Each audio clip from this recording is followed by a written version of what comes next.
Because this is the New Yorker Festival, I'm curious to know what you guys are reading these days and what your go-to karaoke song is. I can start on both accounts if you want. You guys think about it. I'm reading a book called This House of Sky.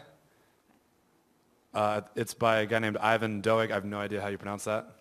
But it's kind of a memoir thing, a little bit.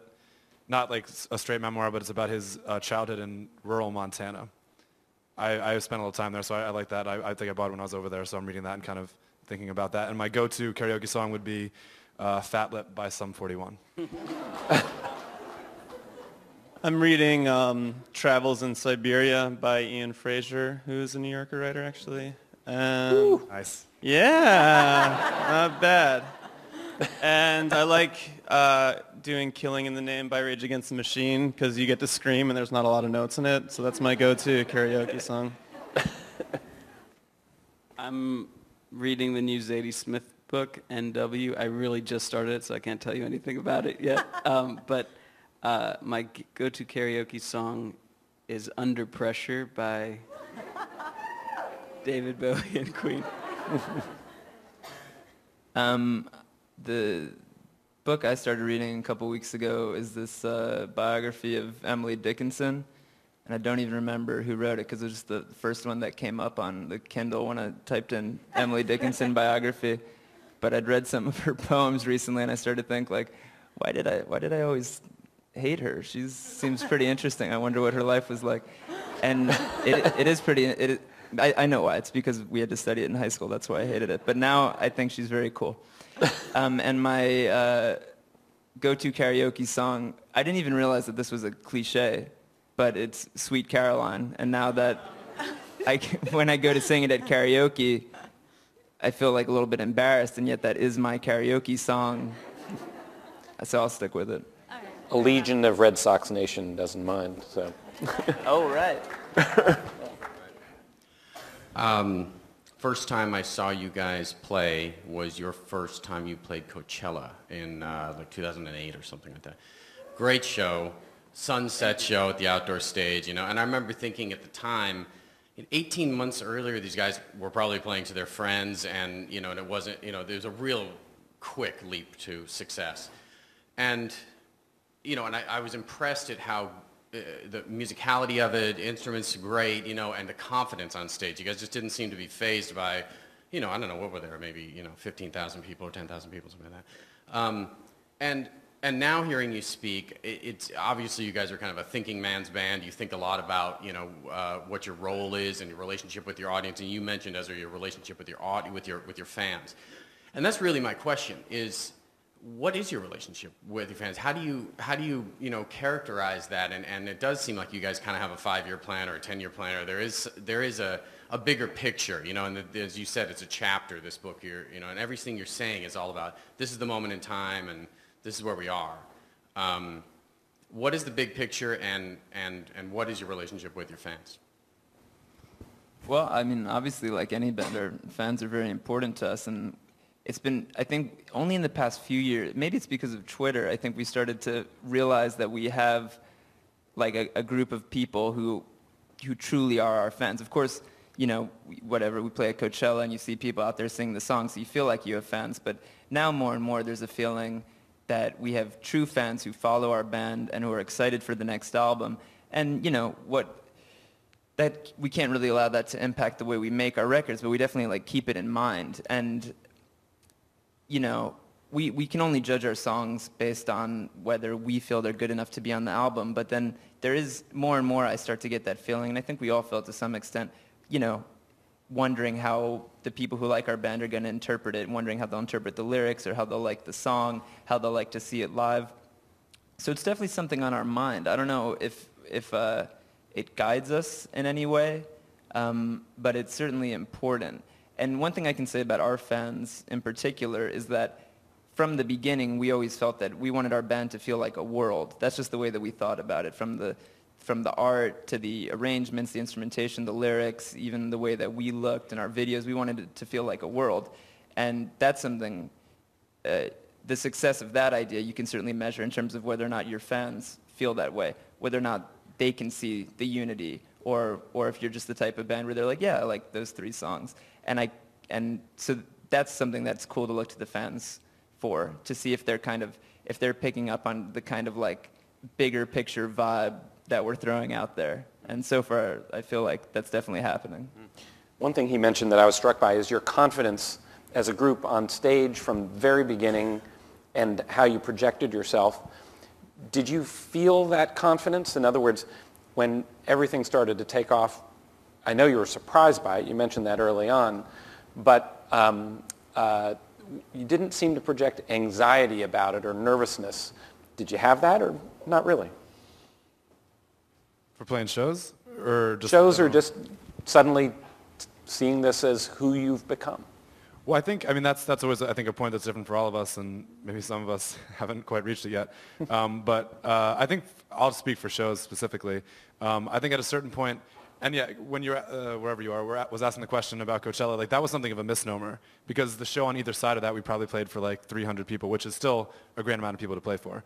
But you know, I think when people see pictures of these festivals, it's like this total spike in what most bands' life is and what their general touring schedule is. So that was the first few times of that. I think specifically Glastonbury in England, which is this kind of very historic festival, and that particularly, I remember I felt like I was inhabiting John Bonham, because like you're looking out at this like British hordes.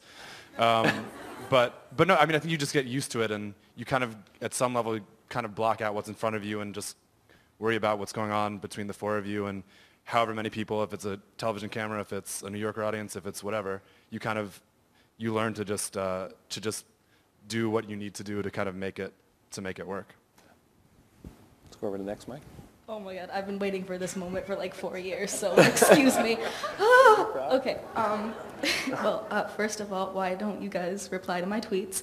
And Twitter? Yeah, what's your Twitter name? Alicia Passos. I tweet you, I love you, like a lot. We must have tweeted at least once. No. Never? Never. Never once? Never once. We're gonna take care of this. I'm sorry. Thank you. And my question is, can you describe each other, like what you are like in the morning? Like when you wake up?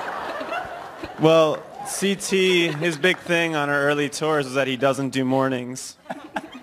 Nope, still don't really. He would never drive in the morning, a little bit more grouchy.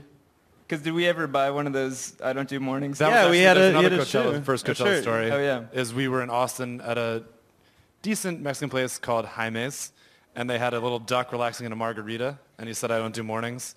So that was purchased for me, and the arms were cut off, and that's what I performed in at the first Coachella.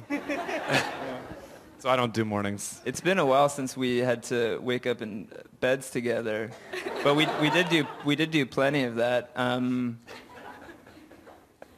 I mean, Beo's the biggest coffee drinker, so you can perk up pretty quick. But you know what? I have a feeling that sometimes, despite the fact that CT doesn't do mornings, I have memories of us kind of getting together, like, to go back to the early days, like once we did this like horrible tour the day after Thanksgiving, and we had to meet up at, what's that, the station? Metro Park. Metro Park in New Jersey. I remember like my dad dropping me off. Rostam drove up like 5 hours from DC. It was like crazy and, you know, kind of painful jumping in the car Friday morning to drive to Cleveland, you know, after Thanksgiving. And yet there is this kind of like, when we all get together, not wake up in bed together, when we get together in the morning, there is a certain like, I find that that's when a lot of like the good jokes start coming and we start to get a pretty good rapport. So I do have a lot of good memories of also the kind of like early morning sessions, a lot of early morning airport hangouts, that's for sure. Last question here. Okay, last quick question and then. Guys, your shows are awesome and fantastic. You pick really cool theaters and places to have your concerts. Is there any sort of stories about how you pick the different theaters? You seem to pick a lot of special places for where you perform. Any either favorite places that you've decided or how you pick where you perform in the theaters? Well, I remember we were all pretty excited about playing Radio City in New York.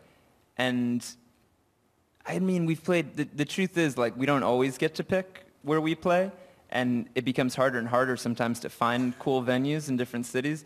And having toured at so many like miserable venues, just like your classic like stinking beer-filled places, I remember feeling so excited about Radio City because, you know, like just like the grandeur of like entering that place and just being in, you know, glamorous Midtown Manhattan. It felt kind of cool. And I think that there should be kind of like an elegance to a show. You know, like not all music, you know, it can be sometimes like depressing. It can be cool sometimes to be in like the classic grimy beer-soaked place, but sometimes you also want the people at the show to like feel like they're in a very special place. And of course we do everything we can on stage to give that feeling, but there is something about the architecture of a place and like the way like the proscenium looks that is important. And it's definitely something that we try to think about more and more. But unfortunately, you do start to get to a place where you're on tour, you go to a city, it's like you can play in this place, and that's about it. But at the very least, we do try to put a lot of special thought into our New York shows, just because, you know, it's like the hometown show, and we've, you know, even some of our earliest shows were playing at this kind of like beautiful, weird fraternity that was in a townhouse on Riverside Drive by Columbia. So even then, we'd always really wanted to play there, and it was kind of important to us that the music was in the right kind of atmosphere. So we'll always try to do our best to make sure that there's some kind of connection there. I think we're all looking forward to your next tour for the new album. We wish you good luck on that new album, and thank you to Vampire Weekend for this conversation. Thank you.